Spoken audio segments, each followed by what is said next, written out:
مضمون computer. Computer science کی ایک اہم ایجاد ہے۔ کمپیوٹر چارلس بیبیج نے ایجاد کیا تھا۔ کمپیوٹر مختلف سائز میں ہوتے ہیں۔ کمپیوٹر ایک الیکٹرانک مشین ہے۔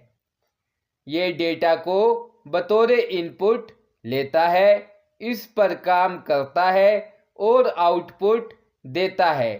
سینٹرل پروسیسنگ یونٹ، جسے سی پی یو کہا جاتا ہے، کمپیوٹر کا دماغ ہے۔ یہ ہمارے حساب کتاب بہت تیزی سے کر سکتا ہے۔ یہ بہت سے شعبوں جیسے دفاتر، ہسپتال، اسکول وغیرہ میں استعمال ہوتا ہے۔ ہم کمپیوٹر کی مدد سے کوئی بھی کام بہت جلد اور درست طریقے سے کر سکتے ہیں۔ اس نے انسانی زندگی میں انقلاب برپا کر دیا ہے۔